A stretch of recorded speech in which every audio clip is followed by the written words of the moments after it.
Hi, we're here in sunny Austin, Texas at the 2013 Women's Centex, part of the 2013 College Tour presented by Spin Ultimate. For Skyd Magazine, I'm Ryan Thompson, here covering the Division 1 and 2 action. And I'm Maya Ziv with my eye on the D3 games all weekend. Let's get right to the action. The first round found top Division 3 seed Harvard facing off against Texas Arlington. Ashley Pena took lots of deep shots for Arlington, but this huck is stopped by Vivian Chan, setting up an early score for Quasar. Arlington didn't go down easy, but even scores like this from Mona Lisa Aguilar wouldn't be enough to stop Harvard rolling on to win 15-6. On the next field over, North Texas was taking over Colorado B. A turnover from Colorado B in their own end zone turns into a quick dump and swing for Morgan Epperson to score.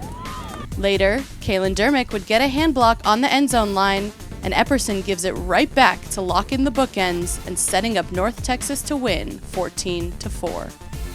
In Arizona State's first game of the day, they faced off against host team Texas B. Melissa Archer gets big on the end zone line and gives an easy one to Shay Swag Cheeseman for an early score. Swag was all over this game as she dishes out to Rosa Franklin, throwing the big fakes, but sticking with the open side to put it in. Final score, ASU 15-2. In other D3 games, ASU goes on to upset Rice 12-8 in pool play, setting up Rice to face Harvard in a crossover. Rice wouldn't be able to stop the strong throws of India Stubbs and the rest of Quasar and would fail to advance to the Division II crossover, losing 9-12. On a nearby field, USF's 6-foot Teal Dabney dominated in the air and in the zone defense to win a close 14-9 over North Texas. Thanks, Maya. Moving on to D2 action. Both UCLA and Florida State started pool play 2-0. In the first half, after a big windup, Florida State connects on this deep hammer over all 7 UCLA defenders for a great goal. Obviously, they've been working on their hammers, but they still need to practice their chest bumps. For UCLA, Anjali Mehta's looked off on the dump in favor of Allie Webster, going deep. UCLA would go on to win 10-8. In a battle of the intercardinal directional schools, Northeastern took on Northwestern for first in their pool. Northwestern's Angel Lee scores on a textbook give-and-go with Leanne Hoffman. After that goal, Northeastern's Mae Brust goes deep and gets big between 2 gung-ho defenders. She looks and looks but doesn't have any options, and she throws a panic stall 9 throw that's brought down by Danielle Pesco for the bailout goal. After this crucial goal-saving D, Northeastern quickly turns to offense, bringing down a floaty pass over the middle and hucking to Lizzie Jones for the goal. Northeastern ends up taking this game on Universe 12-11. Moving on to Pool E as Dartmouth takes on Texas A&M. Hazel Shapiro dishes it to Natalie Miliano for the Dartmouth goal. Dartmouth was rolling early, and with some great breakside flow here, works it in to Nora Hodgson for the +1. But later in the second half, Texas A&M came roaring back with this huge flick huck to Lily White and ended up earning the W 13-10 and took first in the pool. In other D2 games today, on their way to a comfortable 3-0 day in pool play, Texas rolled Colorado College 14-6. In the same pool, Whitman held off a late UCSD challenge to win an exciting game on Universe Point and take second in the pool.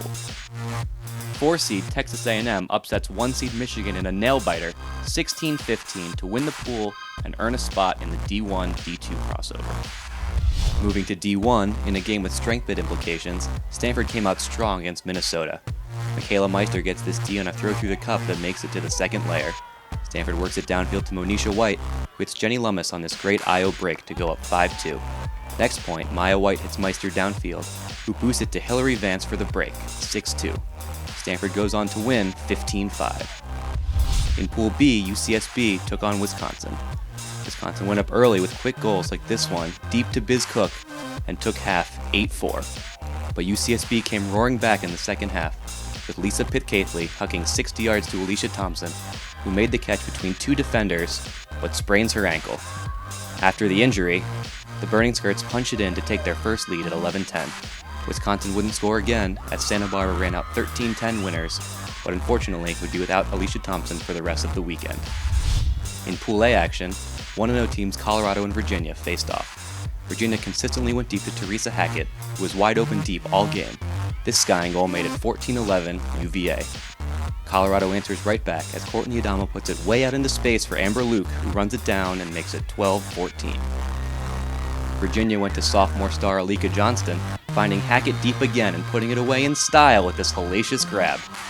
Hackett helps Mickle up as Virginia wins this one 15-12. In other D1 games, Colorado upset Iowa in the first game of the day behind great defensive plays like Amanda Good's over-the-shoulder layout D, but Iowa would end up taking first in the pool anyway. Despite our Skyd 5 Callahan pick Paige Soper dealing with the flu, she still led Ohio State to an impressive 14-11 victory over 1-seed Iowa State. Carleton was the Pool C comeback queen as Syzygy erased a 7-11 deficit to Stanford behind big hucks from Anna Reed to tall receivers like Flannery McArdle. After pool play, we saw teams trying to play up from Division III to Division II and Division II to Division I in crossover games. With the MIT-Arizona State crossover, we'll go back to Maya. Thanks, Ryan. This was an exciting game, and from the sidelines, it was unclear at first who would prove the stronger team. MIT came out with good flow on offense as Lily Stepanidis proved her strength all over the field. Great Ds in the air like this one translated well to offense, giving Smite even more chances to huck deep to score, one of the strongest parts of their game. However, ASU would ride on the power of Cheeseman and Franklin's offensive fire to pull away with the 13-11 victory, and they'll be the only Division III team to play in Sunday's Division II brackets. Muy caliente! In their D1-D2 crossover, Texas's Kayla Ramirez, number 33, was giving Pittsburgh fits with her smooth throws and electric cuts. There was barely a point without each team having chances to score, as both teams matched gritty defenses against hurried offenses. But Pittsburgh continually gifted Texas and their zone defense short fields with frequent turnovers. Texas finished their day 4-0, winning their D2 pool and playing into D1 pre-quarters, where they'll face Carleton in the morning. In the other crossover games, the upper division teams all ran out comfortable winners, except for UNC Wilmington, who faced a scare against a feisty Northeastern team. Tomorrow morning starts with pre-quarter bracket play in all three divisions. Stay tuned for more 2013 College Tour coverage from Skyd Magazine, presented by Spin Ultimate. Thanks for tuning in.